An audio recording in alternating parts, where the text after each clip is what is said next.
Hello and welcome once again to Crazy Comics and Stories. It's me, your charming and delightful old Uncle Rat Bastard. And at the other end of the series of tubes and wires that we call the internets is Joe, Crazy Writer. How you doing today, Joe? Oh, ball sweat's a bit moist. That's all I can really say. Oh. We got to 97 degrees here in lovely downtown Chaska. With 68 per dew point, which gives you a heat index upwards of about 108, if not higher. And let's see, where did I throw everything? We had a bit of a technical difficulty because you know how much Kray loves the old techno webs. So all of a sudden my $80 Bluetooth headphones decided they didn't like my computer. And I think it's where your computer doesn't like them. Didn't you say your Bluetooth on your computer won't connect to anything? Yeah, which is weird because I was using the bloody shit yesterday, and now all of a sudden, we don't want to work. Here we go. I got my phone not hooked up to anything. Let's see. Right as of now, for some reason, I'm in. Oh, here we go. Minneapolis. Dun dun dun dun dun dun dun dun. Da da da da da da da da. There's nothing like having 5 bars on your phone and absolutely nothing loading. Kray is about to launch into a tirade, which will get us not only banned from anything. Oh, I'll edit it. Yeah, no worries.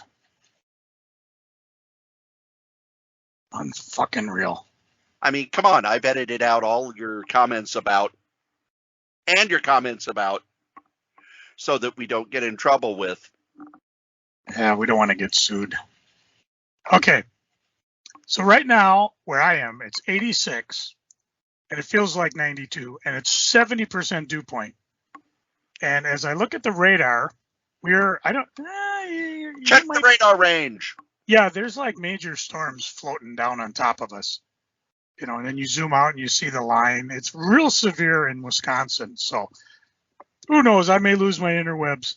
I don't know if you're part of the severe thunderstorm watch. Let me look. Let's see. No, you're not. No, we just have an excessive heat warning.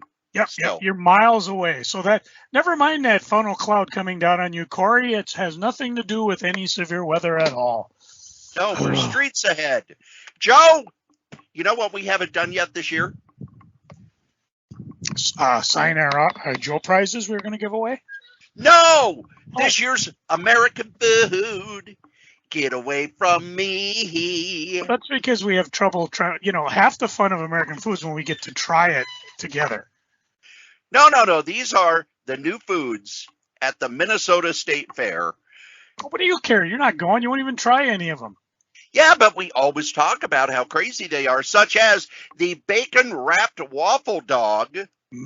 Bacon-wrapped waffle dogs. Griddled bacon-wrapped hot dog served on a Nordic waffle with cheddar cheese, pickle slices, crispy onions, and drizzled with burger sauce. Birthday cake mini donuts, coated with vanilla sugar, drizzled with icing, dusted with sugar crystals and sprinkles. Joe will have 5 of those. Cheese curd stuffed pizza pretzel. Oh, okay, that'll be my second round of. Scratch-made jumbo pizza dough pretzel, hand-twisted and stuffed with cheese curds, pepperoni, and a green mill blend of Italian spices. Cheesecake curds. Cheesecake pieces covered in funnel cake batter, fried and dusted with powdered sugar and salt, served with the strawberry dipping sauce. Oh, here you go. I wasn't hungry until we started this podcast. Ready for worlds colliding? A crispy lutefisk steam bun. Steamed lotus buns filled with a blend of cabbage, carrots, cilantro, and yum-yum sauce, plus Olsen Fish Company lutefisk brined in salt water for 12 hours. Hey, if Robert De Niro will try lutefisk, I will try lutefisk. A dill pickle cheese curd taco. Yum. Let's see, a fruity cereal milk biscuit. A Betty and Earl's biscuit made with fruity cereal milk and cereal bits, I dribbled knew with that icing. because that's that Betty and Earl's is owned by that local talk show host, Jason Matheson. That's his place. He's got it out in Rosedale. And yeah, they announced that on his show. So I was aware of that one. Honey ham loaf breakfast sandwich. Hamline Church Dining Hall ham loaf, tangy glaze, caramelized onions and cheese in a sandwich made with a fried egg and a whole toast. Woo-hoo. Let's see here. Kind of a big dill pickle lemonade. Lemonade mixed with tangy dill pickling spices, craft brewed by Urban Growler, and garnished with a crunchy slice of pickle. Yeah. Let's see. Pickle fries. Crispy, tangy, thin-cut dill pickle fries, lightly coated in cornmeal and seasoned mustard batter, served with the side of chipotle dipping sauce. Let's see. What else are they having here? That's really about it for the new foods that people will be jumping on. Mm. We do have Tasty Whip is going to be there. I don't think they're connected with Tasty Freeze. We have Amish donuts. When you order the donuts, they're not going to show up for a while because they have to be brought from Amish country by horse and buggy. We are in Amish country. They'll be there right away. And before we go any further, Joe, we have letters. Ooh, I'll take a B, please. And we have a theme for when we get letters now. I'm sorry. I thought this was the part where we support Vanna White to get more money because she's only paid, what, an eighth of what Pat Selleck is? Pat Sajak. Doesn't matter. I don't know who Pat Selleck is. That's the same guy as Ryan Seacrest. You know, they're all clones. But here's our new letters theme.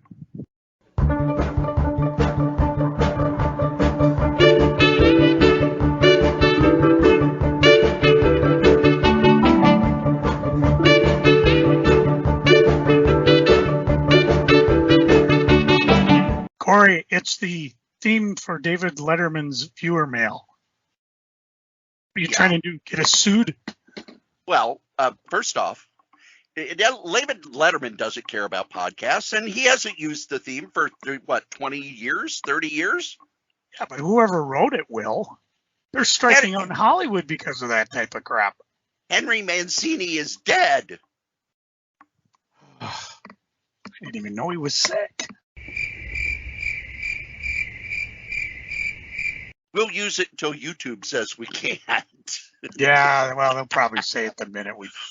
They're pretty good about that, although they haven't nailed us on our theme song yet. No, somebody else will. Which means that, nobody gives a shit about the copyright. Nobody gives a crap about us. No. Travis sent us an email. Again. It's, by the way, the theme of it is Lawsuit Man. Is Andrew Rev the guy who sued Sam Keith over the rights to the Max? What?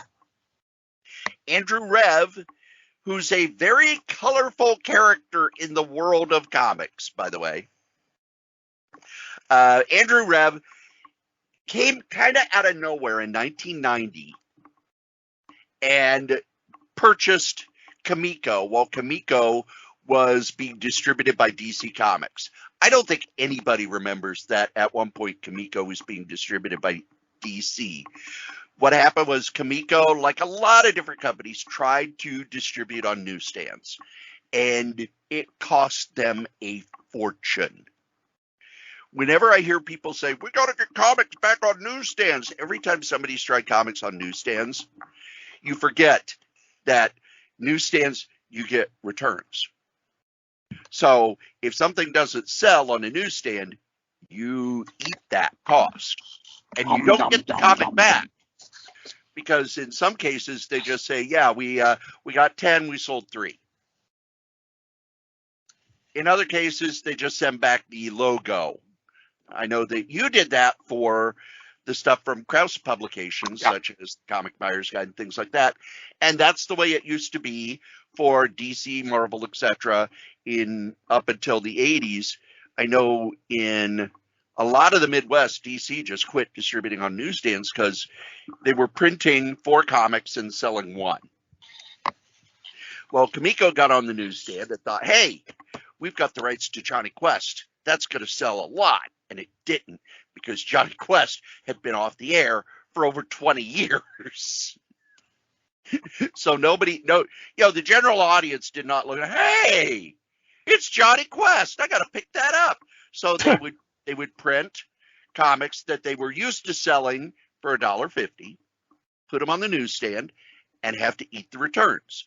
So while they made a little bit of profit in comic shops, they lost a fortune on newsstands. The company was bought up by Andrew Rev, who has never told anything about himself in any interview ever, including his age, where he comes from, where he lives, any of that.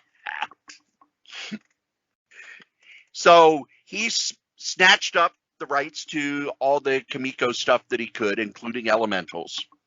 Because Sam Keith had done some preliminary stuff on Max at Comico before they went under, Andrew Rev thought that he had the rights to it. So they had a lawsuit when the TV series came out. Most people now knew Andrew Rev because back in, I think it was 2019, he formed a company called Terrific Publications and Terrific Production. He was going to launch a new series with Elementals and another book that he owned, Youngblood. How does he own Youngblood? No one will tell us. Andrew Rev refuses to give interviews about his business practices. Rob Liefeld, anytime it comes up, he just, I don't want to talk about it. I don't want to talk about it. The only thing we know for sure is that it has something to do with Scott Rosenberg, who had been with Malibu back when Image was through Malibu. The only other thing Scott Rosenberg is known for is Cowboys and Aliens, which I remember the big thing about Cowboys and Aliens was before the movie came out, they put out a graphic novel for $5.95. It was #1 on the sales charts. And then a couple months later, they found out the reason it was #1 on the sales charts was because the Andrew Rev / Scott Rosenberg company had ordered thousands of copies so that it would be #1 on the sales charts before the movie came out. So I take it his lawsuit against the Max didn't go too well. No, it did not go too well.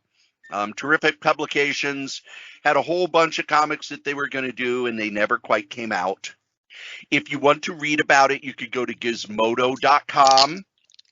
They have comics, contracts, and COVID inside the scandal at Terrific Publications. I will have a link in the show notes. Cool. But, yeah. He was planning all this stuff. He did a huge display at San Diego Comic-Con 2019. The website went away. The comics never came out. From what this says, artists had to turn over their original art, signed pages, and all their rights in order to get a share of the comics' net royalties. Never, ever, ever, ever, ever go for net. Net is, well, these are the profits after all the bills have been paid. Oh, net. I thought you meant a net. Somebody, one of our female fans or something. Well, Annette Funicello's dead, so you probably don't want to go for her either. She might be cheaper. I set it up and you don't even go for a regular joke. We already used it. You can use it more than once. No. So there you go. There's Andrew Rev. And a little comic history. Well, there is one more piece of information about him. There's one more piece of information about him. The Comics Journal did some digging, said he was a Chicago businessman, a native of Hungary, who worked in the direct mail business and had done consulting for Citibank. A 2017 court case involving his ex-wife's property showed he also tried to start a software business in Vietnam around a decade ago, but made no money from it. Otherwise, he's believed to be 68 years old. This was in 2020, so that would make him 71 now. His life between Comico and Terrific Production is completely unknown. Rev refuses to provide or confirm any details on himself. He noticed he expects nothing personal to be in any article about him, or he will not cooperate.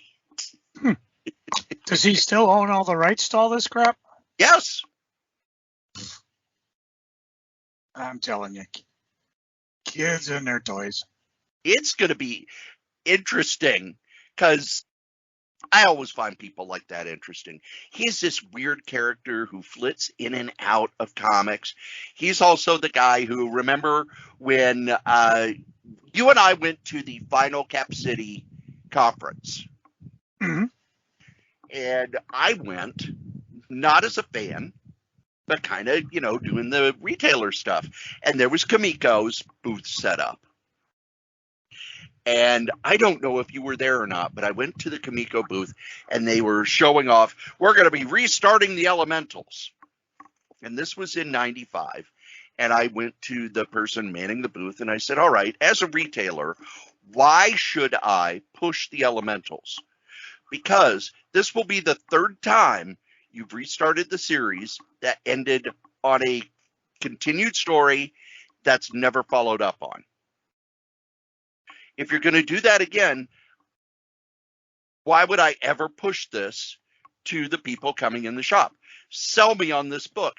And there was one 19-year-old behind who was, sketching away. And he said, dude, we're just trying to make some comics to make a living. At which point I said, well, you're not going to do it working for Andrew Rev.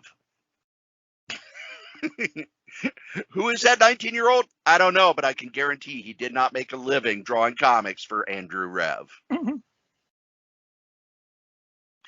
And you went to a convention this weekend. Yeah, we had some fun. It was, I'm telling you, behind the scenes, I need a vacation. And it's a good thing I'm getting one because my technology around me is just going haywire. I have usually before I set up, I have all the windows open, everything closed. It could be because I've been bad-mouthing Facebook for the past 5 minutes. Hang on a second. Anyways, it was a Minnesota Comic Exchange group run by Chris Anderson, who, if you're ever free, Chris, you're more than welcome to come on the show and talk with us because he's a geek just like us. And they had it out at the Valley Creek Mall. I went out there to pass out some flyers for Kelly's show coming up in August. And of course, then I ran into some of the people from FallCon and got their new FallCon flyers. As you know, FallCon's October 28th. In case you hear like things falling, things ripping, I'm actually sorting through comics while we're podcasting because I'm trying to get all ready for that. Plus, I'm putting stuff on eBay's as well. Chris's next show will be September 23rd. So mark that down in your calendar because, even if I have to go to work, if I just ran early, I got there. It's in a strip mall, and it's one of those strip malls where it's got like an inner mall, if that makes sense. So you actually have to go into it, although some of the stores face out in the strip mall. So it's pretty active. They have a video store there. They have a couple good restaurants.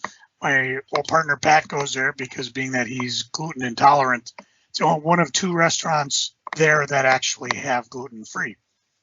Sundry store, so you can like pick up snacks and things like that. So you can pick up sundries. It's viable, I guess, for lack of a better word. But they set up in the hallways.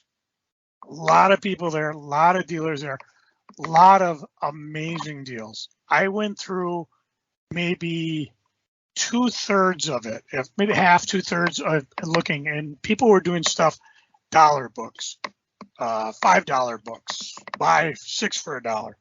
I picked up, well, my budget was $200. I blew $200 and it was the timing was perfect because at 10:30 I had to blow and then I had to go to work. And I would have loved to just hung and finish looking at everybody and just see what kind of deals to be had.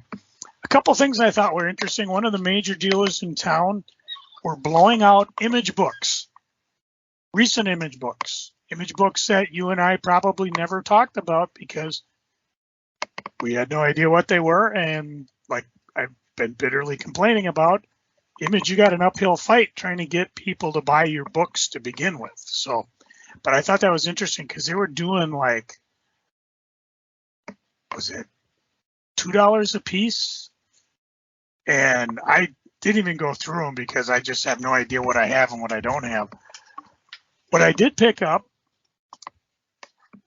lots of Archies, lots of Silver Age, Golden Age beat up, a few key books, and of course, you know, I love my signed books. So here's a couple of the things. Apparently I won a drawing because somebody came up and handed me a Marvel Knights Fantastic Four 1, 2, 3, 4. Number 1. This is a series by Grant Morrison and Jay Lee. I must have read it. It doesn't ring a bell off the top of my brain right at the moment. However, Jay Lee signed this one. So I thought that was kind of cool. And the fact that they sought me out, I think they did that because they have some fun thing going with like MC, or they call it Minnesota Comic Exchange Cash. And you get more on a weekly, or is it hour, every 15 minutes, half hour, whatever, drawing. I didn't sign up, at least I didn't think I did, because I'm leaving. And if you're not there and you don't pick it up, the cash just goes and flows. Anyways, the cash is good at any of the dealers, and the dealers turn it in and get cash from the con. So I thought that was kind of a fun idea. From one dealer, I picked up a signed copy of Army Surplus Comics featuring Cutie Bunny. Her By first Josh appearance. Quagmire. Yep. And I'm pretty sure Josh is the one who signed it. Yep, right on the inside. To Sweet Sue from Kalamazoo. Oh my. So he had, I think, all 5 of them signed. I just picked up the one. I should have picked up more, but who knows? Maybe at the next con I'll pick up the other one. So that was fun. In a dollar bin, I found, and I didn't realize this until I bought it, there's a Detective Comics 666. Ooh. Yeah, I remember that one. Triple signed. Yeah, it was Nightfall, part 18. It was signed by Scott Hanna, Graham Nolan, and Chuck Dixon. It must have been part of a DF signed and numbered because they actually on the bottom have it numbered, but there's no COA with it. So, but to find that I picked that up for $1 was actually a pleasant surprise. And let's see some of the other good stuff I picked up. One dealer, Brad, I believe is his first name, he just had a ton of signed books. I picked up a Wolverine signed by, I think it's Michael Suayan, cover artist. Then I picked up a White Widow that was hand signed by, I think it's Benny Powell. There was a Zombie Survivor Guide Recorded Attacks by Max Brooks, signed by Max Brooks, who's the best-selling author of the World War Z. You probably heard that. This was kind of a neat cover. And ready for the weird part? What? Mel Brooks' son. Oh, wow. Let's see what else. Oh, a couple more White Widows, again signed by Benny. And then a book, just because it looked funny. I Make Boys Cry. Again, Benny Powell did the cover, so I picked those up. White Widow I've been picking up because the few copies I've read, I've actually enjoyed it. It comes out so rarely. Lest you think all I've been doing is picking up stuff. I have picked up a couple other things. On an eBay group, I picked up, Cory, you remember Carnal Comics? Yes. They were from the same people who did Rock and Roll Comics, except they did Porn Stars. Revisionary Press. And what they did is they had true stories of adult film stars told by the stars themselves. And this particular one I picked up was signed by Tabitha Stevens, who was actually had a photo cover on it. I remember her on Bewitched. Oh, wait. wrongs Tabitha Stevens. Never mind. We might as well go for it. On the eBay, since I'm always buying stuff there, I picked up a signed copy of China #1. And this one was signed at an event that was held at the Pittsburgh Comic-Con Sunday, April 28th. Because not only does it come with the certificate of authenticity that she signed it, but also they included the stub that for the show. So I thought that was kind of neat. And I think I might have mentioned this one last week. There was a signing in town by superstar comic book artist before he owned DC Comics. Well, runs it, Jim Lee. And he was at the Source Comics and Games, and you had to get a ticket, and every ticket allowed you to get one signed book. Well, this particular one I purchased from our friend Lisa, from my old employee Mike Edmondson, because both of them went to the thing. And the story of how Jim Lee got there, and I'll make it quick because I'm pretty sure I covered this before. Come deja vuing. Nick Post, co-owner of The Source, was at a comic book legal defense fund auction. And what they were auctioning off was Jim Lee coming to your store. I don't know if he was coming to do a barbecue or a signing of whatever. And he would do a signing and a barbecue. Okay, so it was both. I'm not hallucinating. Of course, I couldn't go. I should have gone because, say it with me, I work weekends. And this would have been, August 2nd, 2008 on a Saturday. You know what? I think I wasn't on the road yet. So, no excuse. So Nick and another dealer were bidding, and they were bidding over each other, and they were going high, and they were going fast, and they were going furious, and there was no way either one of them were going to give up. And at $7,000, Jim said, Nick loves that shit. Oh, he loved it, and he's got the money to do it, and he knows it's for a good cause, and it'd be great to have Jim Lee there. And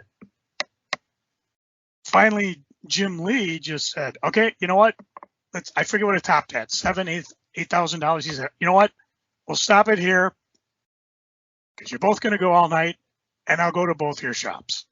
So I thought that was brilliant. I wish to this day I knew who the other shop was, because I mean, you want to give kudos to both for just giving to a good cause and just bidding up and obviously having fun for it. So, and kudos to Jim Lee as well, because he actually stopped and said, "Hey, you know what?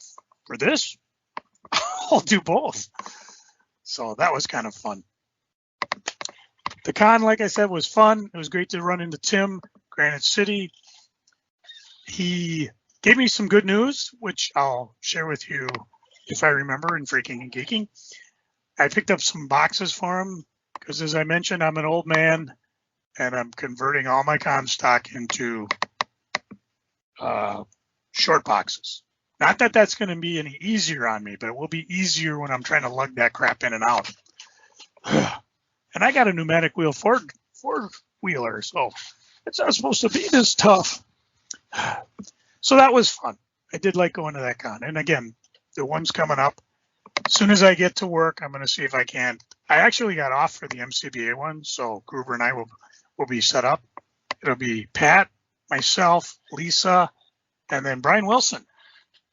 No, not the Beach Boy, just one of the original founders of the MCBA. And he's doing the same thing a lot of us old people are.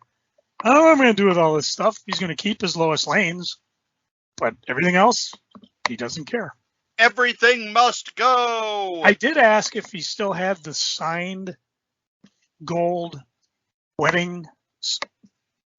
Superman wedding album, because I know Nick found that for him, and I said, if you're looking to sell that, I would love to buy it, because not only is it from your collection, but it's also something that Nick found you, because Nick was very good at, if you needed something, he would find it for you.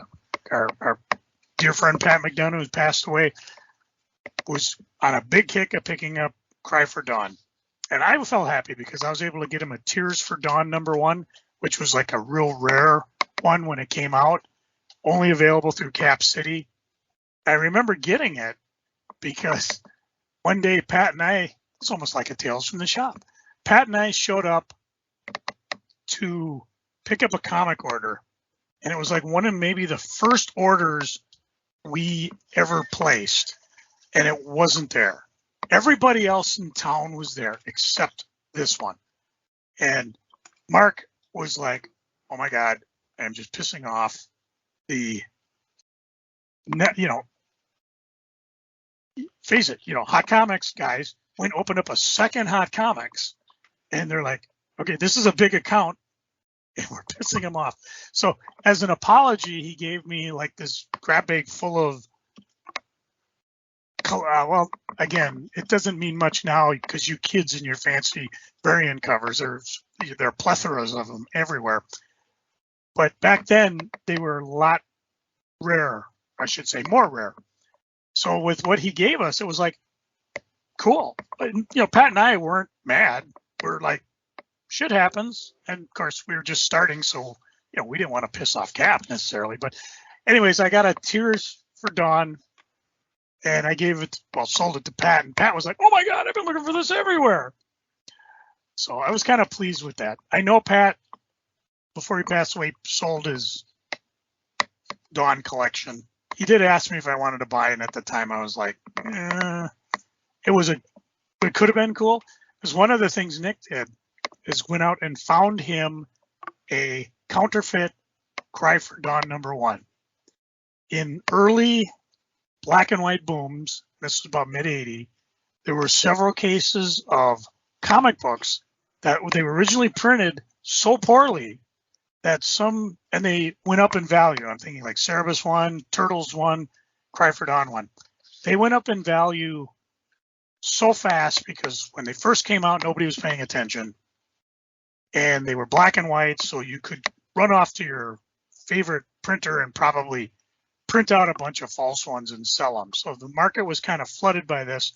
Again, no interwebs, no eBay. It was usually you mail away for one for $50, you got it, and you realize it. You may not have realized it was counterfeit unless you ran into Joe Linsner, and he said, yeah, what the problem was? This is printed better than the ones we printed. That was the same thing, a story when you and I met Dave Sim at Dreamhaven, and I brought my Cerebus #1 in. And he goes, whoa, a real one. And I went, oh. I said, thank God. I knew it was a real one, but I was so worried one of these days I'd meet you and you go, this is a counterfeit. And he wrote on there, to Joe, owner of authentic Cerebus 1. And of course, I was never smart enough to hang on to it because I sold it. I made decent money for it. And I keep talking. Steve Brown was the guy who brokered the deal. And I keep telling him, hey, you tell the guy who wants that, I want to buy it back. And we're still waiting for the what he signed in your graphic novel, Cory. Dave Sim, that is. So if I know I put it up once. I'll grab it. Yeah, and put it I'd like to. Yeah, we'd like to share it again because it was hilarious. Funk. The funk was the best part. So there you go. Kind of I haven't done that in a while. A Tales from the Shop. So kind of leaned into anything. I have no idea what we were talking about when we began because the Comic-Con. Yeah, lots of fun. Next. And we'll talk about another tale from the shop because lately there have been a lot of stories about Shinders. I don't know if it's an anniversary or what, but NPR, the local public radio station, did a story on Shinders. I know that the Star Tribune did one as well. And IVC2 as well. They did an article called The Direct Market Juggernaut You Never Knew. Because most everybody in our town knows Shinders. But I don't think people realize outside of the metro area just how freaking big Shinders was. It had 14 stores. 13. And 14 is an error. Oh my, you mean IVC2 is wrong? Yeah, they made an error. Shinders only got to 13 stores. I wonder if they included after Shinders. Anyways. Here's the error in the stories that everyone is telling, because they talk Cory about. We'll post the article because you can just type in IVC2 Shinders and you'll go to the article. But Cory can post it on our show notes. Yep. So you can read the article and then, like Cory's been trying to say, because I keep roughshotting over him, you got it wrong, kids.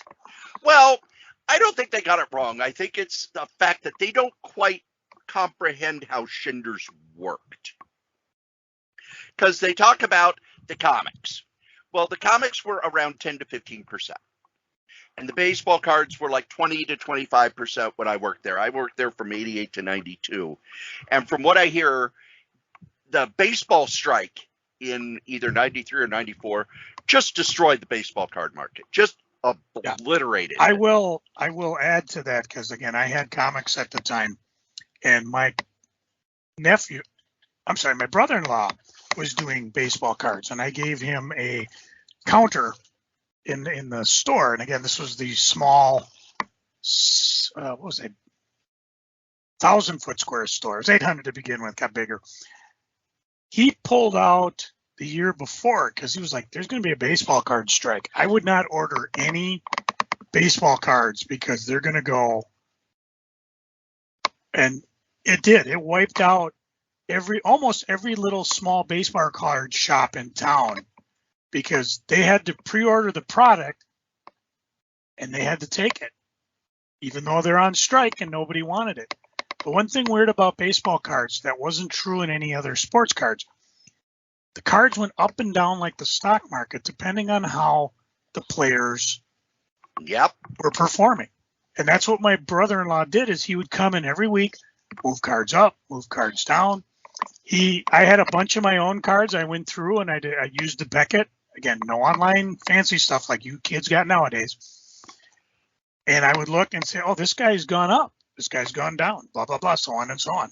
The only difference would be rookie cards. If they were a hot rookie, those tend not to go down, and local fans. So if I had a box of Twins cards, kids would always dig through those. But these are the same guys coming to me and wanting to know how to make money at comic books, which, again, I was a little annoyed at, but, that was the market. And, of course, Shinders was the juggernaut in town. They were a juggernaut nationwide. Oh, wow. When it came to baseball cards. They were by far the biggest ordering group for baseball cards in the U.S.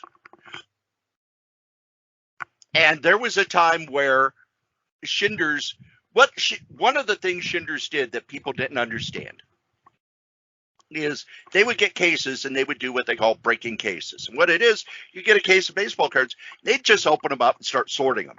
They'd sort them into teams. And they would have people who would take cases home, sort them into teams, sort them into sets, sort them into complete sets. And people said, oh, I've seen them. They're there and they're opening the packs and taking out the good cards and resealing them. You can't reseal them. And it would be a stupid waste of money to reseal them because instead you just break them and okay, here's all the Twins. Then okay, well, before you we've got all the Twins. The other reason why it would be foolish is what was in a lot of those baseball cards at the time. Oh no, there was only Tops and Fleer were the only ones that still had gum. Okay, yeah, because you start messing with the gum. Then you get the FDA involved with you because now you're messing with food stock. Yeah. And this may have originated from the 70s.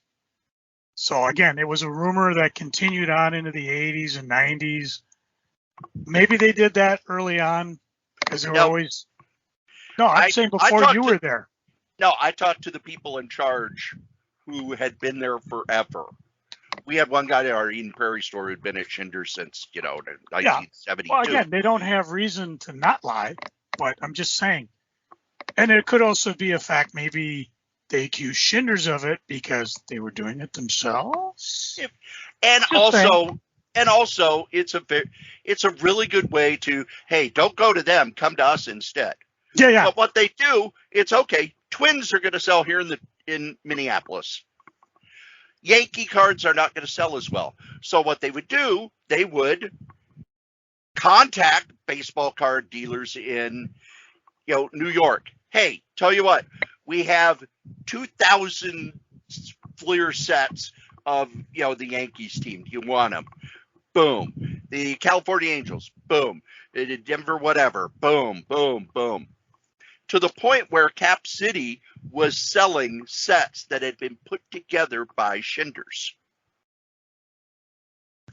Baseball card sales after I left plummeted. The magazines, they were the number one. What year did you leave? I left in 92. Okay, just so we have an idea when the time scale was. The other thing about that was they got rid of any of the store employees who made over $7 an hour who weren't baseball card people, because the Twins were starting baseball card stores. And they were scared that the Twins were going to come and scoop up the employees who knew baseball cards. So they moved all the baseball card employees up in wages.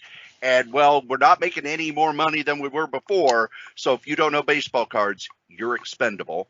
We were all gone. Magazines, they made 20%. They were all returnable. When Shinders quit, when Shinders fell on hard times and weren't able to do magazines, remember, Joe, all the St. Marie Gopher trucks that went around to carry all the magazines? Oh, yeah. When Shinders couldn't pay them, they were gone. Went out of business because Shinders was, their number one. When the baseball card strike hit, it didn't just kill, baseball card shops. I remember when I left, there were 7 companies putting out official baseball cards. All the way down to 2 by 95. How does it connect with comics? Well, remember when Fleer, they did all those financial weird wranglings around Marvel buying Fleer and Fleer buying Marvel and Toy Biz being involved in that. And then the baseball card business went under. So all the money they thought they were going to get from Fleer just kind of whoosh gone. Then the comic crash happened. Boom. And it's like, oh shit. Our stool had 3 legs and 2 of them are gone. But Shinders moved into whatever was kind of hot at the time. They were into Beanie Babies. Then when Beanie Babies fell apart, they got out of them. They were into Pogs, and then they got out of them. They went to where the fads were. But the thing that propped them up was the back room. Which was amazing. Which was adult material. There were 3 kinds of things back there. And you're thinking, there were magazines, books, and videos. No, there was the newsstand stuff. Penthouse, Playboy, Hustler, kind of legit mags. They only made 20% on those. Then there were the kind of magazines that were more hardcore, basically. And they bought those in bulk at 50%. Then the videos, the really hardcore stuff, the stranger stuff, the stuff that catered to other tastes. They got that at 90% off. So if you wanted to buy a video that was $29.99, they paid $3 for it. And we sold the shit out of that stuff. A lot of what helped Shinders as well. We've talked about it, that Joel Shinder, the owner, was friends with Mark Dayton, who was like one of the big political gurus in town, working to stamp out smut. And it was a general thing going on anyways. But what they did is they went after the big guy in town. His name was Felix Alexander, and we talked about him in past. And they also went after the actual, like theater you'd go to see adult. Yeah, they were the theaters. The theaters were owned by Felix Alexander. What it was politically, Bush had got into office with the help of the evangelical Christians. To pay them back, Reagan had done this study to prove that pornography causes crime. And the study didn't prove it. It doesn't, by the way. The study did not prove it. It was derided as the worst POS that these guys ever come out with since, I don't know, Seduction of the Innocent. But instead, when Bush came into office, he had to pay them back. So what he did was he told the not the district attorney, but what's the attorney general, told the attorney general, you got to go after porn. That's what, that's kind of why they helped us. We can't give them everything they want, but we can give them anti-porn. And what the attorney general did, he went to every state and he said, you need to pick out one of the big people who makes a lot of money with porn and go after him. Just pick out one, take him out. In Minnesota, it was Ferris Alexander. He owned US Video. He owned the Faust Theater, all this other stuff. I don't think he did not own the Faust Theater. And when you finish your story, I'll explain why I know that. Okay. But they went after him, took him out while I worked at Shinders. But we would get boxes and boxes and boxes of this stuff. And we keep it in the back because the videos would sell like you can't believe. And we were told that, the videos and the other stuff, we got that at a 90% discount. But you'd look at the invoice, and the invoice would say we got it at a 50% discount. Now, I'm not saying there was money laundering involved. But I'm also not saying there was money laundering. Not saying it. Because that's how organized crime used pornography to launder money. Now, I mentioned earlier about the Faust Theater. So on University Avenue and Dale, there was the Faust Theater in the middle of the city. And across the street was Alexander Ferris's bookstore, peep show, whatever. The city of St. Paul really wanted to get rid of this thing. But they passed ordinances like you could not have nude dancing where you were serving whatever. That brought them in. So what they did is they took a wall out and they made it so you were in one half of the theater drinking and the other half with a glass wall in a totally separate address. That's where the dancers were. Sound familiar? That was also used as something in Omaha the Cat Dancer. You can read some of the Omaha the Cat Dancer and see what was going on and the thinking behind the scenes when they came up with weird crap like that. City of St. Paul made a deal with the Faust. We'll get off your back. However, if Ferris Alexander goes out of business, we have the right to buy and condemn your theater. Cory, continue on with the story. What happened with your Ferris? Well, they put him in jail for racketeering. They used the RICO laws. Mm-hmm. And shut down US Video and shut down his bookstores, shut down anything that he had to do with. And all of a sudden, we started getting boxes that were addressed to US Video. We also got boxes, believe it or not, that were sealed with US military tape after the Gulf War. Wow. Which is probably how they stuck porn into Saudi Arabia for our soldiers over there. But the reason I bring all that up is because Shinders, they loved the fact that I would bump comic sales up. Wherever they put me, comic sales would go up. And they really liked that. Matter of fact, Steve Kupitz, who is the vice president of Shinders, and if you read the articles, he was a ruthless money guy. And if he thought something needed to be done a certain way, you would do it that way. And if you told him no, he would beat you down verbally and then not trust you. But when it came to comics, I remember there was one time he came into Eden Prairie and I had set up, this and basically I'd set up a display and had done stuff and was pushing stuff. And he was like, why are you pushing this stuff? We want to push the X-Men. We want to push Spider-Man. We want to push this. We want to push this. You're pushing this other stuff. This isn't the stuff that we want to push. You need to change that. And I said, Steve, let me tell you how this is working. Everybody buys the X-Men. I could push the X-Men and sell 100 copies. I could ignore the X-Men and sell 100 copies. I could push Spider-Man by Todd McFarlane and sell 100 copies, or I can ignore it, sell 100 copies. But if I focus on Neil Gaiman's Sandman and, this and this and this and this, if I don't focus on it, I'll sell 4 or 5 copies. If I do focus on it, I'm going to sell 40 copies because these are people who are going to buy it and come back for more. How did he take that? And I said, check the numbers. And he said, fine, I will. Because he was a numbers guy. Mm-hmm. Next time he came in the store, he said, keep doing what you're doing. Sweet. And he went over and he said, I've looked at our numbers and looked at this, and we actually take copies from other stores that aren't selling to ship them here. I'm going to see if I could get other people to do that. He would argue with you unless you were right and you needed to prove it.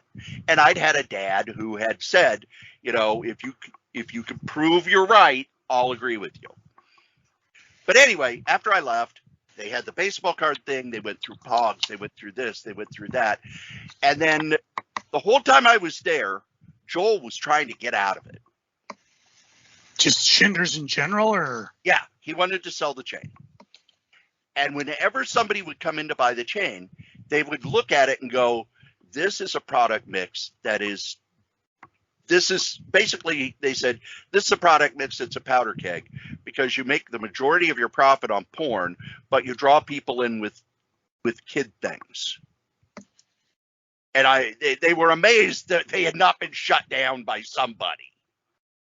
Which, again, what we talked about, he had friends and places, and yeah, since Alexander Ferris was taken off the board, the Supreme Court has ruled you can't zone a city in such a way that you stop these businesses from being. At least that's what they did rule. They might rule differently if it ever comes up again. Well, I don't think it matters anymore. We'll get into not really, not with the interwebs and stuff, but by allowing Shinders where they were, they could say, if anybody thought to sue, hey, we allow it. And to put a kudo on what happened to the Faust Theater, Alexander Ferris went under, all those stores went under. City of St. Paul said, hey, you're gone. They sued and lost. They took it over. It sat for a number of years, just a ghost thing. They finally leveled it and turned it into a library.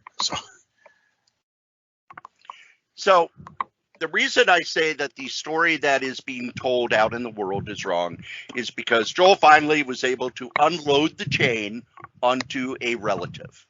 And the story is that the relative, who was a lawyer, ran it into the ground, blah, blah, blah. No. Be that as it may.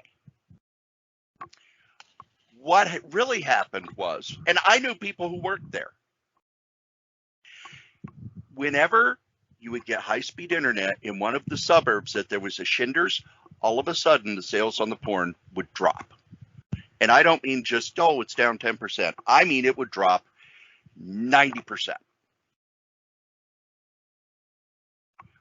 All of a sudden, their profit center that allowed the magazines that only make 20%, the baseball cards that, in a good time, they're going to make a whole lot of money, but boy, nobody buys them during the winter. And if nobody cares about baseball or the Twins aren't doing very well, they don't sell well. Or comics, which, the early 2000s, comics were still building back. They didn't have that cushion anymore. The Beanie Babies died. The Pogs died. They got into poker supplies and spent a giant amount of money on those. And that fad died at the same time. So it was almost like there were people who worked at Shinders who I knew who said, well, I'm not going to have a job once they get high-speed internet here. And Joe and I went to Shinders like the last month or so. They had old magazines that they grabbed out of the basement of the store in downtown because they had a warehouse under the 6th and Hennepin block. They had a warehouse there. And you could tell that they were just whatever's in the warehouse. Put it up so the shelves don't look empty. They couldn't afford to pay for newspapers. I got a question for you. once across from one of the MCBA cons, and this had to have been it was at the education building. They rented a building and they had their own sale going on. Yep. Towards the end of the sale, you got in, and then the rest of us tried to get in, and they were like, no, we're closed. And I thought that was stupid because literally got people leaving the con, willing to come and buy, but again, they probably want to get the hell out of there too. Because the people who worked there, it was like, okay, we're done with our day. We're not going to make any extra money off this shit. And they went up Why there should like everybody we stay open? But I was curious what was in there because I never made it in there. It was stuff from the warehouse. You know, bundles of comics, old it's baseball been years. cards. Do you remember if you bought anything? Yeah, I bought poker chips. I bought 3 super expensive poker sets. Interesting. I mean, with, clay chips, heavy, et cetera, sets that go for $150 at the time. And I went up, and there's no price on them. And I said, how much are these? And they went, I don't know. And I said, I'll give you $20 for all 3 of them. And the person running the register was like, sure. I handed him the money, and he put the money in his pocket, and I left. Nice. Yeah, because we're waiting outside for you, and we're like, okay, we'll just wait till Cory gets here. But Shinders didn't die because of, the owner getting caught with drugs and guns and all that. And I love the people who say, he was framed. No, the people who worked there, they were like, it was only a matter of time. This guy was a nut job. Huh. What killed Shinders was the profit center died. Porn. Yep. They built they built those 13 stores on porn. And then when porn didn't make money anymore, collapsed. And that, my friends, is the rest of the story. And we've made it to an hour. Woohoo! Joe didn't think we'd have enough material for. No, I figured Shinders alone would have a whole hour to go. But we've talked so much about it because it was such a part of our lives. Like I said, what always amazed me is when I had during the Pokemon craze, because people would come in and they were like, well, you don't have Pokemon cards. I said, well, yeah, I'm not going to buy them and inflate the price. And occasionally I'd pick up a box or two. And, well, why do you have it priced high? It's like, okay, the same people who are bitching about this are the same people who are buying it at Shinders at an inflated price. A lot of times I tell people, I'll only sell it at regular price if I can get it at regular price. If I actually lucked out and found something where I paid $10 more a box, I can charge $1 extra. And then on those few occasions that I did get a Pokemon box or even Magic the Gathering, because that was hot during that same period too. A lot of times I'd limit it, okay, 1 or 2 per pack, because otherwise somebody come in, buy the whole box, and we went from store to store, Shinders, and picked up a lot of Magic the Gathering cards because I was playing it hot and heavy. I had friends that were playing it as well. So yeah, I'd go to Shinders. I figured I'd drop $100 buying Pokemon cards because if I got tired playing or I lucked out and found it in a pack, I could bring it back to my shop and sell it. That's the way the ball bounced. You know how to protect yourself when you're on the internet? Because sometimes people do go to those adult sites, and some of them have some nasty bugs and stuff on them, and some of them take your information and try to sell it on the dark web. But there's a way to protect yourself, and that's with these guys, our sponsors. Our newest sponsor is NordVPN. Let's be honest, if you're out on the internet, you need a VPN to protect you. There's all sorts of things going on the internet where people can track you. You could accidentally download a keylogger, all sorts of things. NordVPN gives the best security possible. It has a password manager which generates complex passwords, syncs across all your devices, stores your notes and credit card information. It also gives you 10 gigabytes of private cloud storage, secure files that backs up your data automatically. But the main thing it gives you is peace of mind. It gives you peace of mind when you're out on the internet, when you're streaming, when you're playing games, when you're listening to podcasts like this one. It gives you safety anywhere at any time. It protects your online activity. You get full access to all content. And if you use the link go.nordvpn.net sh3ku, it'll take you to where you can get a great deal for a 1-month plan, a 2-year plan, a 1-year plan. They are our newest sponsor. We're happy to have them. And if you would like to sponsor something here at any of the podcasts on the Solitaire Rose Network, you can. Just email me, solitairerosenetwork@gmail.com. Thanks. I wonder if that's who screwed up my headphones. And one of the things that we do, we give back to the community. We give back to our podcasting community. So, rather than me blathering on about all the stuff that I do, here's the Cinema Judge. Hello, movie lovers. Jeff here from the podcast Cinema Judge. The studios, they provide us with movie clips, interviews, on-the-set footage, and so much more. We present you, the jury, with the evidence, and you make up your own mind if you want to see the movie or not. So join me as we take a deep dive into some hidden gems you may have never heard of, or more insights in the movies you already love. So if you're interested in movies, you can find me on most platforms, Cinema Judge, Spotify, Apple, you name it. I look forward to seeing you in the courtroom. Thanks, Joe and Cory, for making this possible. Cool. And now it's time for one of my favorite bits, Joe. Yeah. That is retro reviews, everybody. Retro reviews. Now, I will have to say, we have had somebody bitterly complain, Cory, about how long the retro reviews were going, because we were both genuinely having a lot of fun with them. But somebody complained, Cory. So we're going to switch off week to week, previews or breaking news notwithstanding. So Cory's going to do this week, and then I'll snipe in a little comment or two as I want to do. Next week I'm on vacation, so I don't know what Cory's doing. Maybe he'll just do an entire retro review. Pull down that EC Comics set and just read that. That sucker's got real interesting ways to get rid of bodies. But this week, Cory, what do you got for our retro review? I have a comic from Arf Comics, Joe. It is Death Crazed Teenage Super-Heroes #1, published by Arf Studios out of Bowling Green, Kentucky in 1986.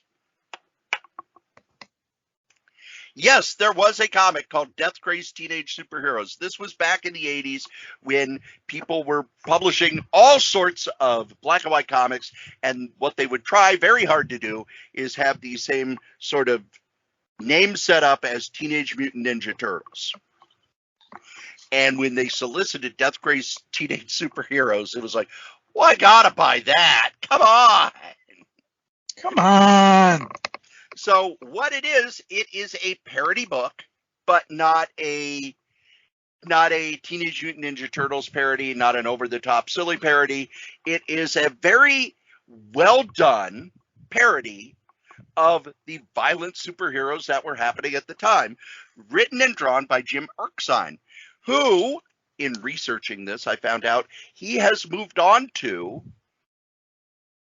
putting together books for homeschoolers. He puts together books about Southern history and other things for parents who are homeschooling their kids. But in this case, it is about 3 teenage superheroes who are in a lot of trouble because they tend to cause a lot of collateral damage when they are going after bad guys, such as the beginning. Our main hero shows up. Someone is shoplifting a dress. She's like, oh, I need a new blouse for my date with Freddie tonight. Too bad I've already spent all my money. Oh, well, I'll call it a 5-finger discount. Get ready for tonight. And the superhero shows up with a huge gun screaming, freeze, dog bait. Shoplifters must be prosecuted. And another member of his team shows up to stop him. They have a huge fight in this department store that destroys an entire floor. So how do they pay for all the damage? The girl who was shoplifting, they take her American Express card and give it to the store owner and says, here, the wages, it's either this or we take you to prison. The rest of the story is about them talking about all of the collateral damage they have caused, going out to fight a villain, and again, they get into the fight with the villain, people are killed, there's massive destruction, and everybody's like, we hate you, we do not want you here.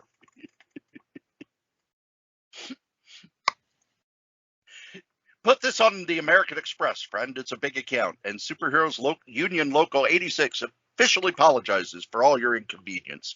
We'll be leaving now.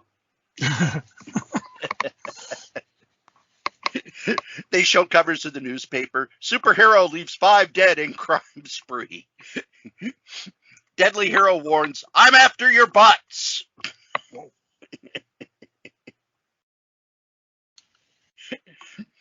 For one of these black and white parody books that came out in the 80s, the art is very scribbly, but it's kind of a step up from a lot of what those comics looked like. But the story itself has some genuine wit, some genuine humor. The characters are, broad stereotypes, but that's what works in this story because it's about, basically it's about all the collateral damage that's caused by superheroes. It uses the Marvel trope of the team is fighting amongst itself all the time. There were 2 issues. The second issue ends on a cliffhanger. Jim Erskine never did any more comics. He left the comics field.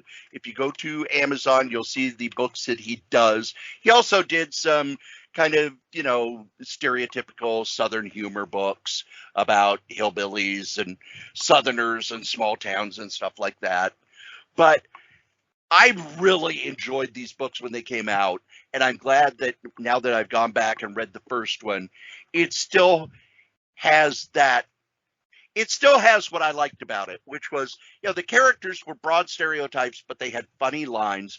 But the whole idea was about how superheroes cause massive amounts of damage and the rest of the community hates them, but they're utterly oblivious to it. So, on our scale of buy, borrow, and ignore, this one gets a buy.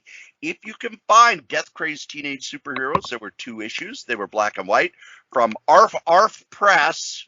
Arf Arf. Which, and Joe, why did they probably call it Arf Arf Press? There was a study done which said that comics in the beginning of the comics catalog, be it previews or advanced comics or Heroes World or whatever the heck was around, sold more than those with publishers at the end of the catalog. So all of a sudden you had people trying to outdo Aardvark Comics to get premium placing. This was long before you had premium publishers, deluxe publishers, yada, yada, yada, whatever. I can't wait to see this month's previews to see how they mix it up this time. So, and even now, if you look, I would say a good third of the publishers, their company name starts with an A. Well, look what What's Not did. They're now massive. Yeah. So they've moved up a bit. Well, and now, they're also a premier publisher. For me, since I'm not going to do a retro review, I'm going to mention a title. And it's from Fragments West, again, black and white during the 1987. Penguin and Pencil Gwyn. They're 2 bird brothers who work for their father's Dad Gwyn ice cream store. The siblings want to become writers and artists, and the series tells stories that they would create. First one's a parody of the novel Shogun, in which a Shogun, get it, Penguin, Dad Gwyn, Pencil Gwyn. Every name in the book always ends with UIN, Gwyn. So they invent a new weapon, a sword with ice cream on top. Ice cream's used to fling at the enemies. So this went on, let's see, Leigh Rubin, Phil Ye, among the chief creators. 8 issues, lasted all the way up to 1994. Oddly enough, issues 7 and 8 are really expensive because, especially at number 8, because again, nobody was probably paying attention. And I know I probably wasn't paying attention in 1984 when I had my store, although I probably ordered it because I tend to order almost everything and put it on the shelf. Which major character, if Cory knows, had a cameo in issue 1? And I'll give you an idea. It's an anthropomorphic animal. Was this 84 or 94? This would have been 1987. I'm going to guess Cerebus. That's actually a very decent guess. But it's actually Usagi Yamono. Yojimbo. Thank you, Yojimbo. I'm looking at gotta bring my glasses. He actually appears in the Shogun parody, and they mention you will star in he's like, what will I do in the future, Honorable Shogun? Remember Penguin Shogun? You will star in a popular comic book series, Samurai. So that makes that issue a little bit more expensive than your average ones, which if you're lucky, you'll probably find in a $1 box or a quarter box or maybe just in no box.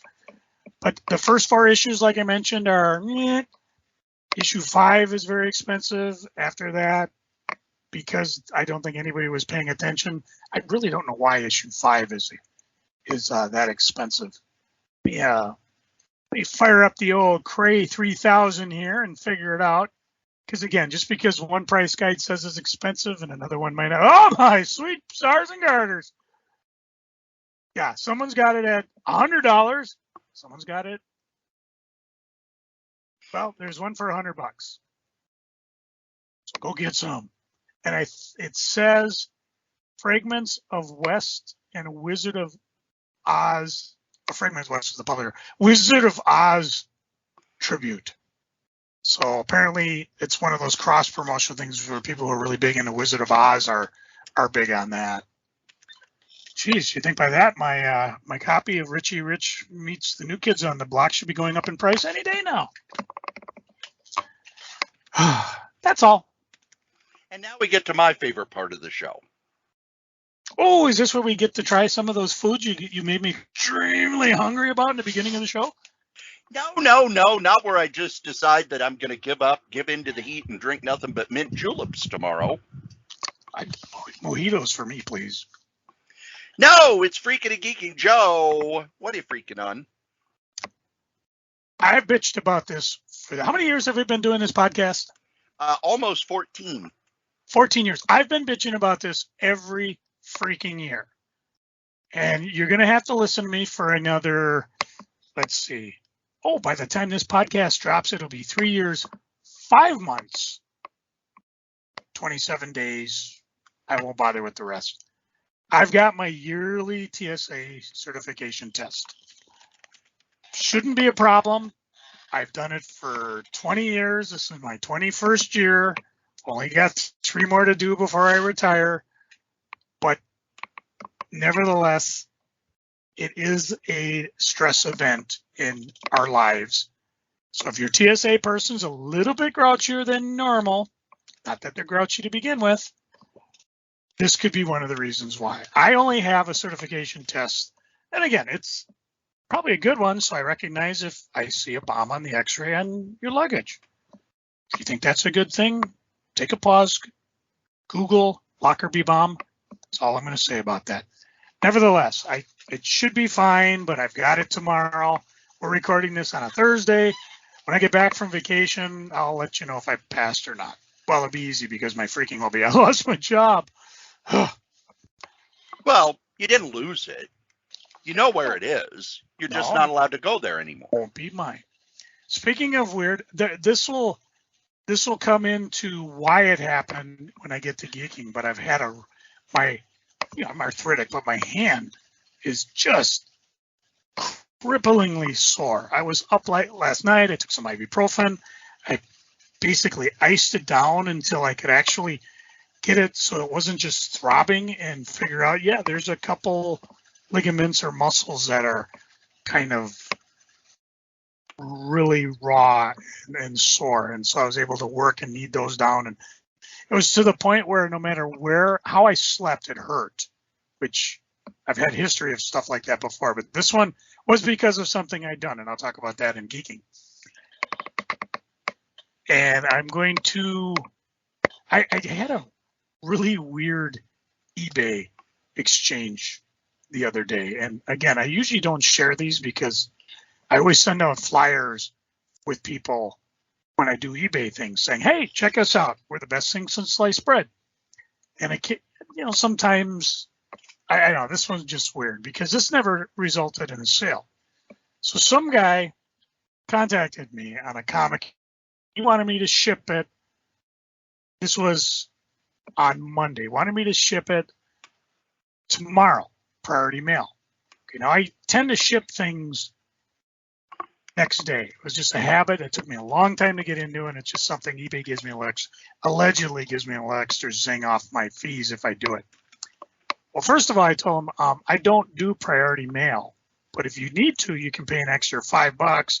Keep in mind, priority mail is $8, and I can do it. I said, when you say Thursday, do you mean, Ken, remember it's Monday, do you mean this Thursday or the following? Didn't hear anything from him. So I thought he might have gone elsewhere, or he might have maybe decided, well, I don't want to pay for it when you said it was free shipping, whatever. I was ready for any argument, but he never called me. I get a message this morning. Did you ship? Thanks. You want to know what my reply was? You never bought it. I tend not to ship things that people don't buy. So, again, not really a freaking, just something funny. But anyways, that's it for me freaking. What about you, Mr. Strode? What do you got? I have a couple things. And one is pretty much kind of a general. And we're seeing this with a lot of stuff. Marvel had the first part of the Fall of X. And from what I have heard, I haven't read it yet.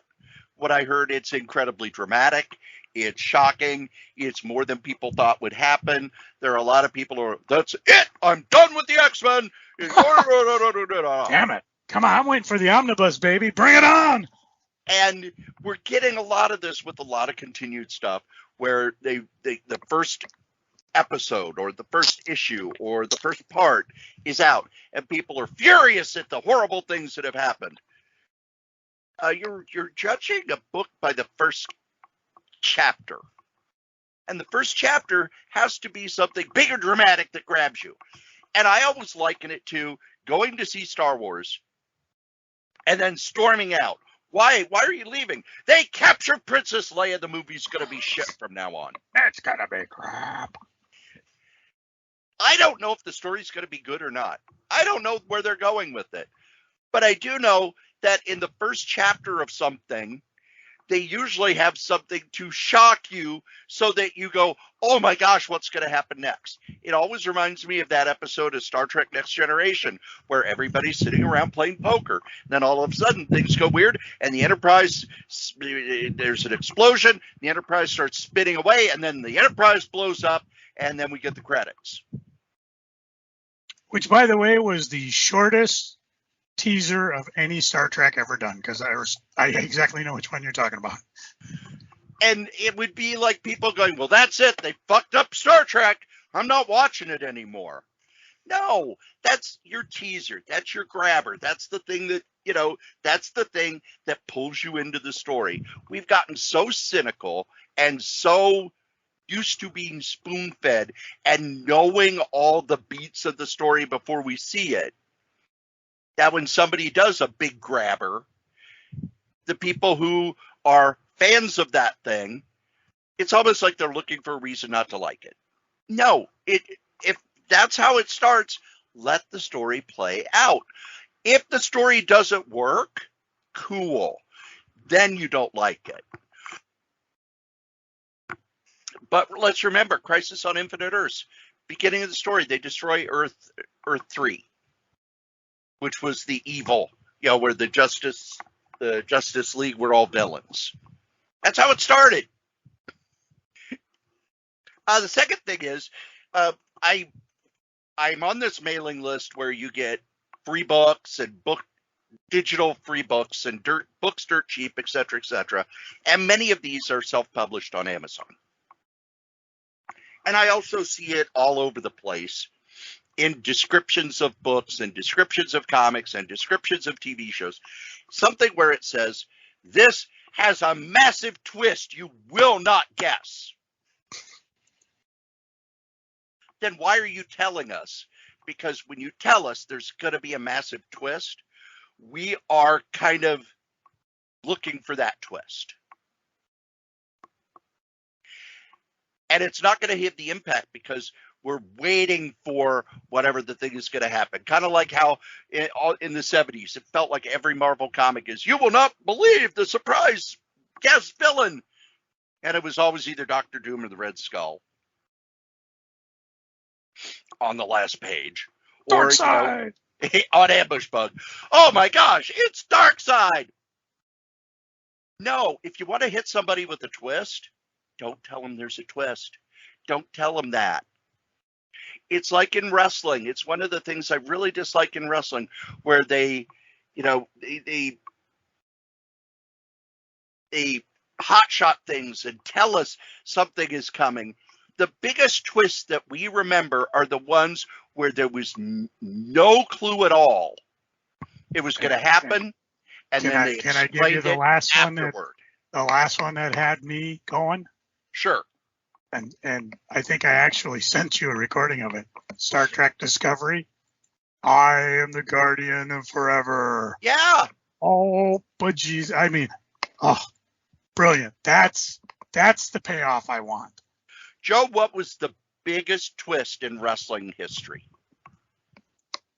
Hogan going bad with the NWO. And did they tease that it was going to happen? Did they say, oh, we got a big twist coming?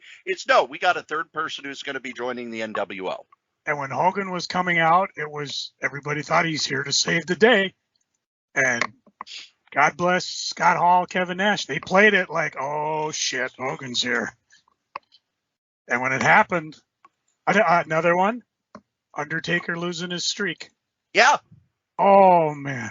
Even I didn't believe that. I was like, he's not near the rope. No, it wasn't a fast count. Holy crap, they did it. Or, the joke that we make all the time about the movie Seven. The twist at the end of Seven. They didn't say, you will not believe the twist at the end of this movie. Well, they could have said, due to the controversial nature, we will not allow anybody in the theater during the last 10 minutes. No, it was just, okay, here's the story, and then this happens. That had so much more impact than 1,000 different movies that all said, you will not believe the twist ending to the story. When you're told there's going to be a twist ending, you're expecting it. You're ready for it.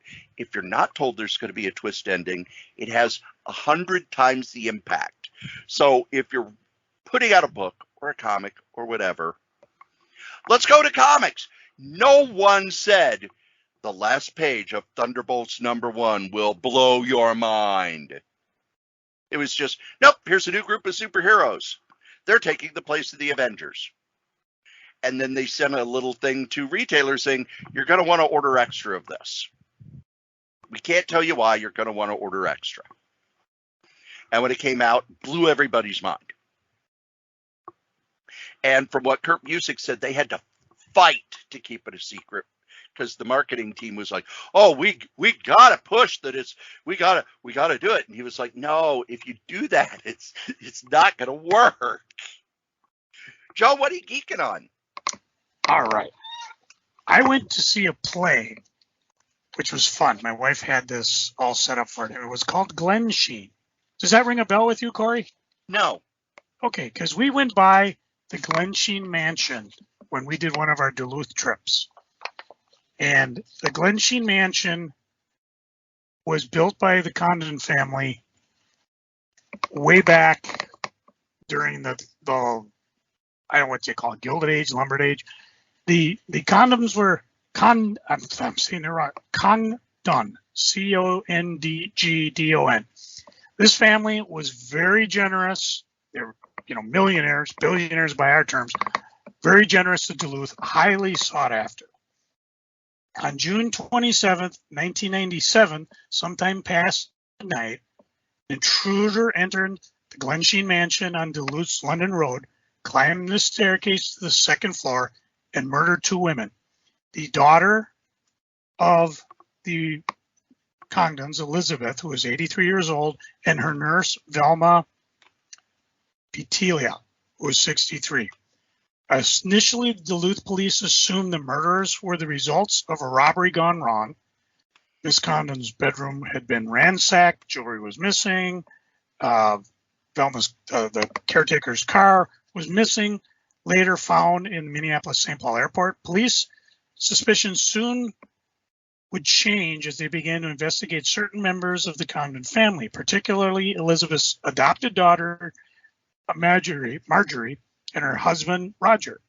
Within days, physical evidence collected at the scene and elsewhere convinced investigators to make an arrest. For the next 10 years, the state of Minnesota would be roiled by headlines, revelations, reversals, convictions, acquittals, courtroom theatrics, financial maneuvers, confessions, arsons, and suicide.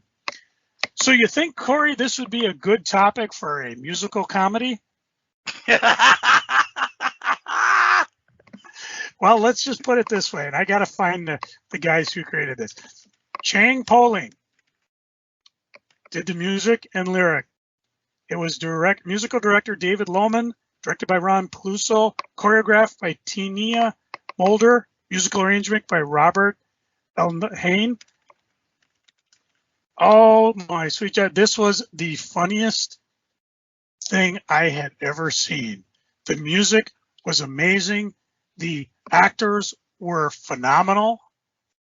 And again, the playbill gives you a spoiler alert. Do not read until after the curtain comes down on Glensheen, because if you choose to read the timeline before or during the intermission, well, we warned you. And I got to admit, I lived in Minnesota when all this crap happened. And I'll give some of it away because you can Google it and find out. Basically, it's thought of Marjorie, the daughter, was actually diagnosed younger as a psychotic. And she convinced her husband to do the murder. And then he kept his mouth shut and didn't implicate her. So she got away free. He took the time. Later on, the prosecutors just wanted closure and said, if you confess to this crime, time is served and you can go. And he did it thinking, yeah, I'll do it. And, his wife will come back to him. She never did. Hence the suicide. The Marjorie is still alive today, 92, somewhere in Arizona. There was actually an article a couple of years ago where somebody went down to find out about it. And a book was written about this, Glensheen's Daughter, The Marjorie Condon Story, by Sharon Darby Henry. That was the factual basis for what this musical comedy was based on. And believe me, they have plenty of, hey, this is conjure, this is not right, this is what was real, this is what not sang musically. It was the most delightful, musical comedy you could ever make about a real incredible murder. That was a big, big Minnesota thing. They talk a little bit about how they made this play and why people accepted it, other than the fact that the Glensheen Mansion is now, it didn't go to Marjorie. In fact, Marjorie never made any money off any of this because her kids sued her for their part of the inheritance that she was trying to claim, and there was another sister that got involved, blah, blah, blah, whatever. But, and again, a musical, you'd scoff at the idea, but it's a brilliant work. It entertains, questions the legal system that would allow someone like Marjorie escape conviction. And the director said that there's a beautiful, heart-wrenching song for the actress Wendy Lear to sing as Velma, the nurse who got murdered, because it was always Elizabeth and her caretaker, Elizabeth and her nurse. And the a young woman stood up during the first public workshop reading they did about this and declared she was the niece of the night nurse, and that she didn't like it, but she appreciated the fact that they used her name, because in all the stories it was always Elizabeth and her nurse, Elizabeth and the night kicker, and the fact that they put a human face with a name, that's when the director knew they were onto something. So again, they didn't just make this out of the blue and hurt people's feelings. Anyways, I don't think this is being done anymore. I think this was their closing night that Chris and I went to go see. They have toured everywhere, Duluth, all around the Minnesota. And of course, again, outside of Minnesota, I don't know if this is of any interest. But again, you can Google Glenn Sheen, check out the book Glenn Sheen's Daughter. And the mansion is now owned by the University of Minnesota, and they use it for tours. When I first went there, they couldn't talk about the murders because they were still fresh, and this would have been high school, so in the 80s. You weren't allowed on the third floor or even near the third floor staircase where the Velma was killed, I should say. Now it's all open. They can talk about it. I've seen PBS specials of this place. It's amazingly beautiful. And Cory, if we ever do take another tour up, we will definitely have to swing by and stop it. Star Trek Strange New Worlds. Where are you at, Cory? You're stealing mine. Oh my God. Oh, I will. I got more, so I'm gonna go on board with you. Oh my sweet. The beauty of it was that they dropped it because of San Diego Comic-Con. I guess they showed it or something. So yeah. Not only did we get this, but I watched today's episode. I haven't seen today's episode. I guess today's episode is the musical episode. No, it is not.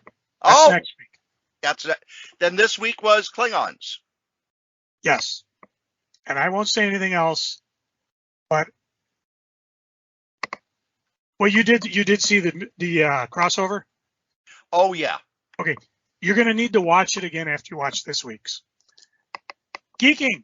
Okay, we talked about the Comic-Con. Let's see. So much fun, blah, blah, blah, MCBA. I'm having so much fun with my collection now because I am going top to bottom and sorting stuff and getting stuff ready. At the con, top to bottom, left to right. Left to right. You've seen the pictures. It's out of sight. Out of sight.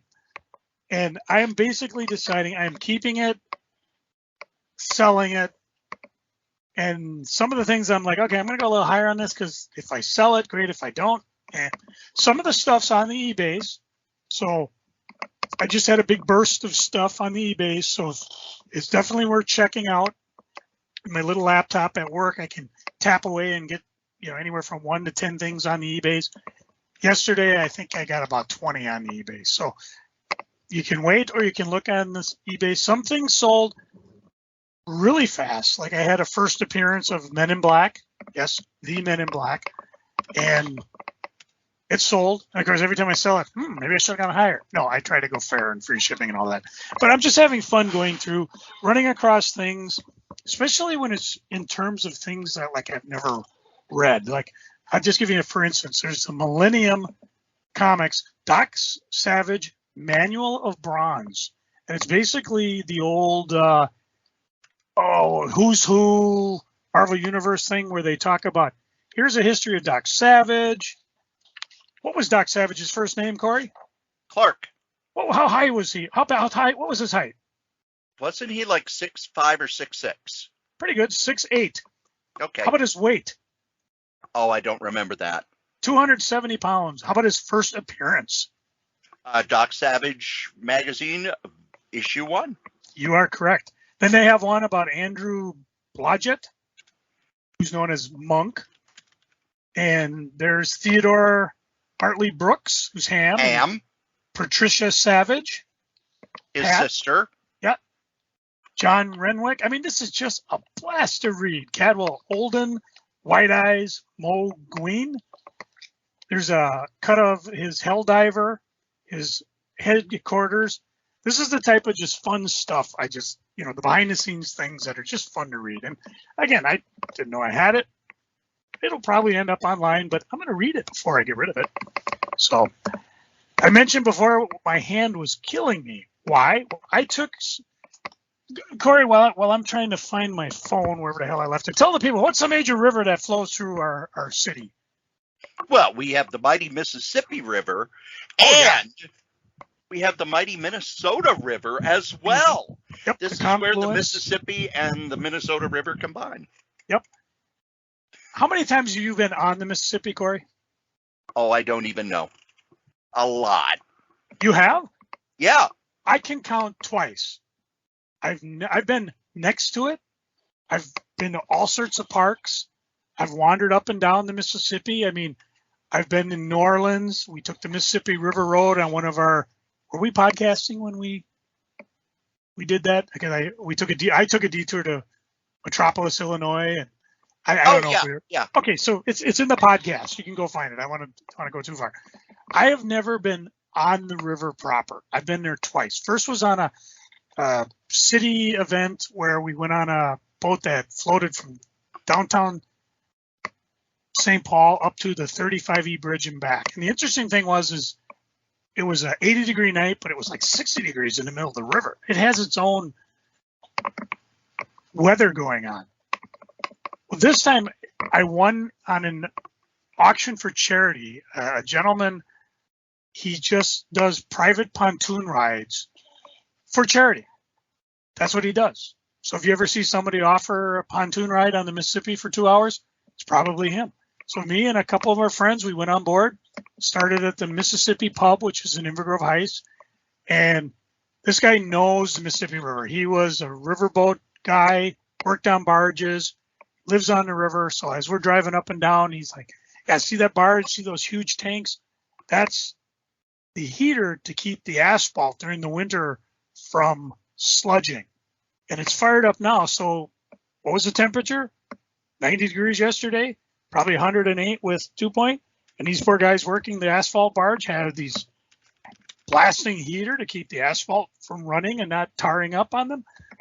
Oh, it was just a blast. We went through some of the backwaters where, yeah, you could get lost. And there's not a lot going on because the city, I think DNR controls a lot of it and keeps it from being built up. And even if it is built up, there's gorgeous rock formations. I would swear I was up north in the boundary waters going on some of these rivers. It was just so much fun. Anyways, I held my camera with a death grip, and I think that's why my hand is all muscled out today, because I was taking pictures like crazy. It's on my Facebook page. You can see some of the beautiful scenery and things that caught my eye. And there's no way a camera's going to catch the majesty of what we saw, the fun of some of the river boats, people waving. It was just a blast. It's such a different life down there. Again, this is the second time I've been on the Mississippi, and it was just a lot of fun. Next week, I'm on vacation. Like I said, I got to get past my test. I got to get past 2 more days. And we're going up north. I guess Tim from Granite City's got something for me. Ooh, I get to stop in and pick it up from him. There are 2 or 3 comic shops I'm going to try to visit.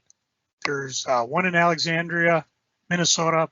The problem is everything's closed on Sunday in outstate for some reason. They're open Monday, so maybe unless we're taking off early, I'll get there. And then there's one in Bemidji, Roy's Comics, which is supposed to be one of the top 10. I saw a list of like top 10 comics shops in the Twin Cities, or in the state, I should say, and they were listed as one of them.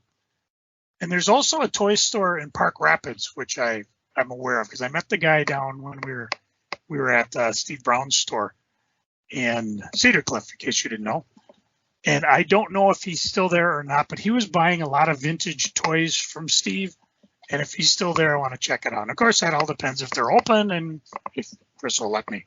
Our goal is to get into the northern Inglet, which is, if you look at Minnesota, real close, there's a little tiny bump on Minnesota.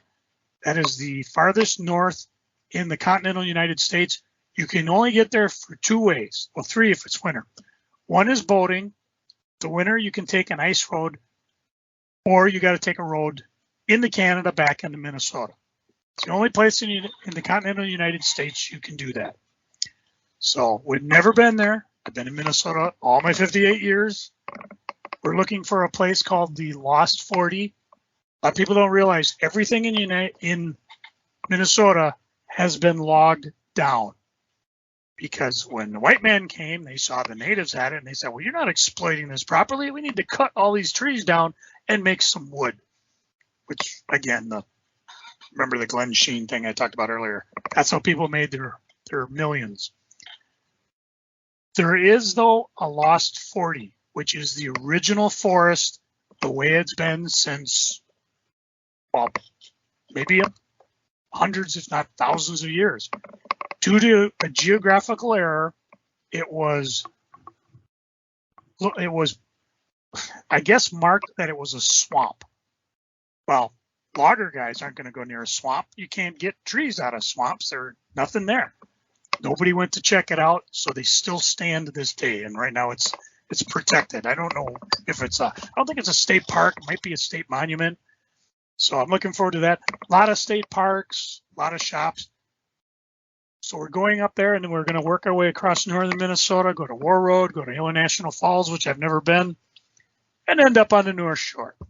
And on the way back, maybe I'll get to visit another comic store. I told Chris, don't worry, out of the 5 shops we went, there's only one I want to revisit. And that, of course, is Collector Connection in Superior, which I think we've talked about. We haven't talked about our Duluth trip yet, have we? No. Okay, that so will be our fill-in. It'll be coming up, and believe me, we enjoyed the living bejesus out of that shop. Not to badmouth the other stores, but for what Cory and I look for in a store, because we already got our new comics taken care of. And I know what I'm going for if I go back. Anyways, let's see. Let me check my geeking list, because usually I do that and then I discover, oh, I missed something because I can't read my own handwriting.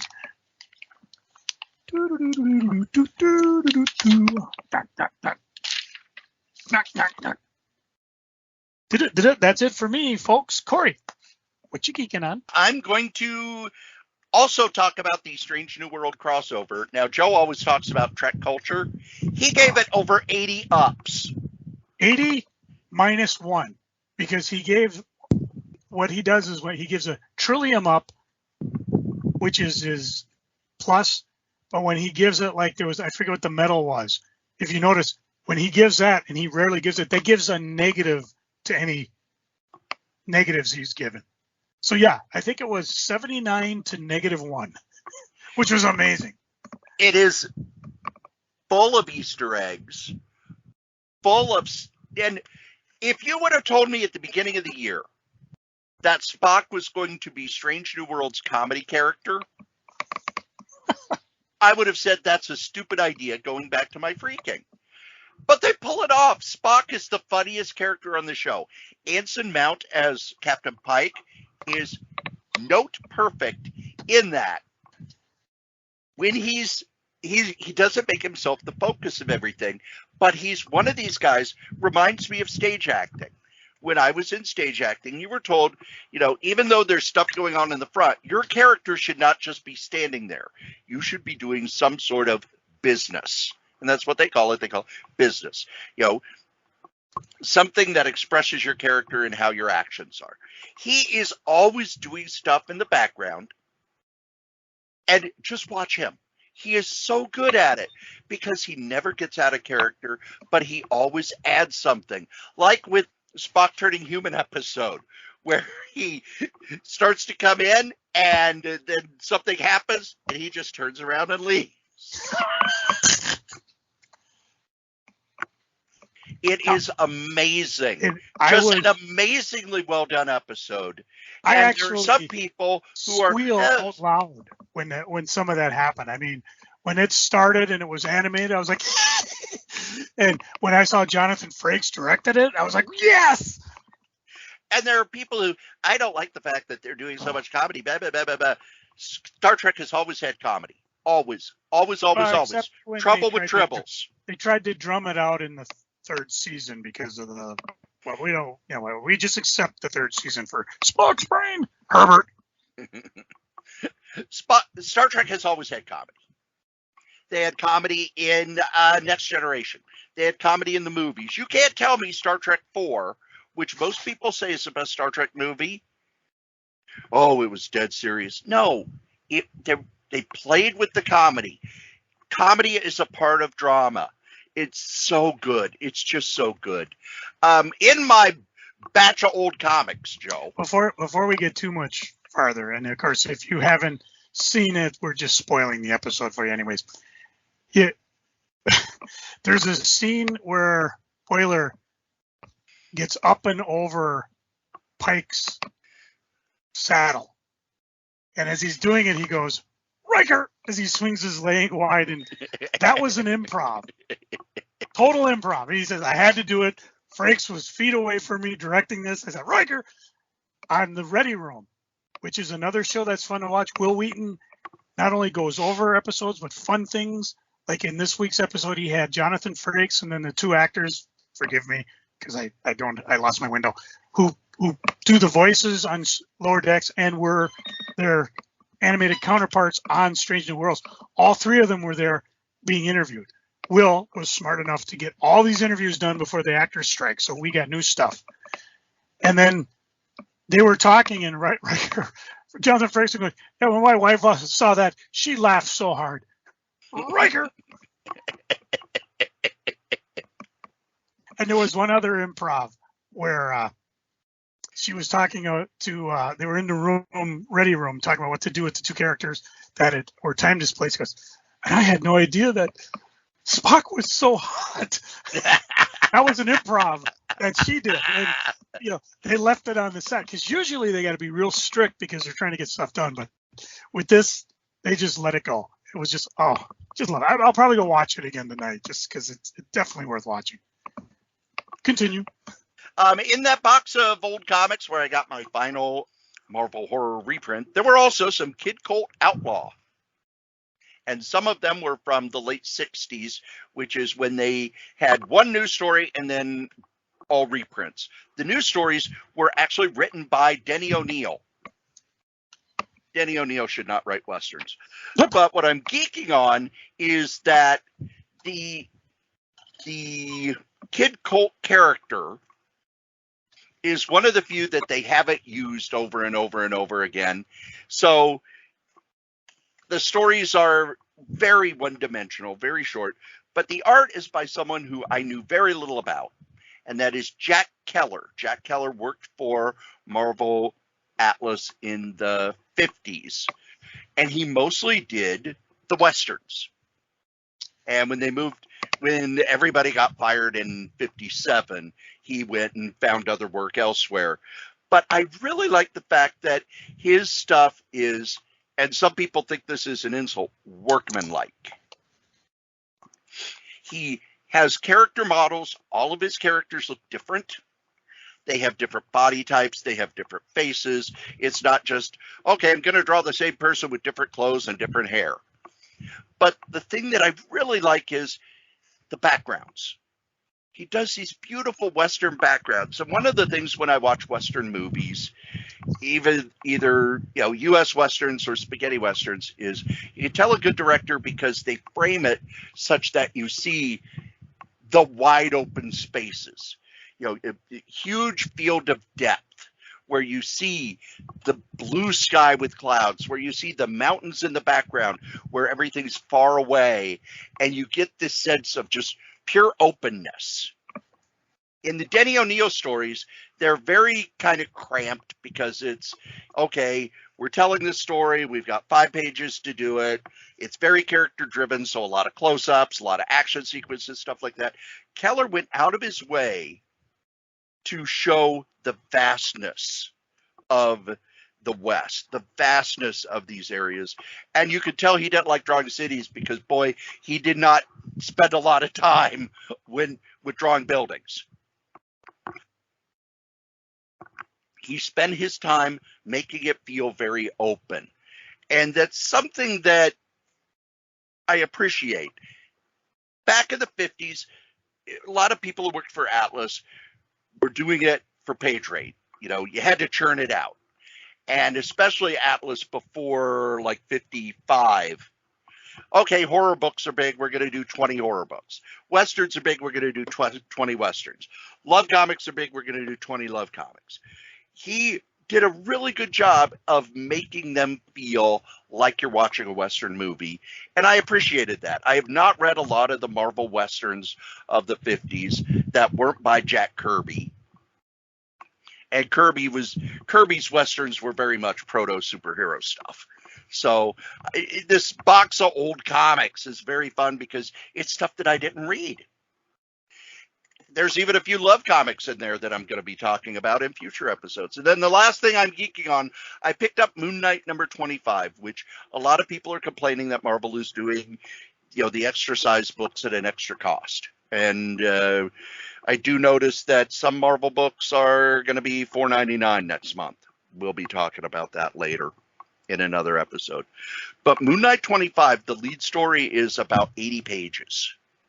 And it's a novel. It's not, most comics are short stories, even the ones that are collected into a graphic novel, they feel more like a short story because they've just got kind of one through line. They don't have a lot of subplots. This issue of Moon Knight, now the whole Moon Knight run by Jed MacKay has been fantastic, but this issue has these wonderful threads that are going through, these subplots, these minor characters we've heard very little about in the past are brought to the fore. They're given personality.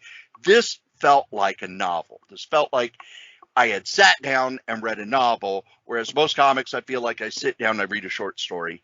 I loved this issue. I loved the story it told. I loved the twists, the turns, the different, how it went from the past to the present and how they impacted on each other. If they would have packaged this as one of those Marvel graphic novels back in the 80s, I would have been all over it. It really felt like a special issue that was a special issue. And on my buy, borrow, ignore, this is a buy. If you get a chance, you don't need to have ever read any Moon Knight story ever in your life to pick it up, read it, and enjoy it. I absolutely love this. Believe it or not, kids, you've listened to us blather on about funny books for an hour and a half. Good for you. And as we say every week, the comic we like the least, we still like better than the comic that you like the most. Joe? You know why Cinderella was so bad at soccer? She kept running away from the ball. All right, that'll take care of you. Fill in next week.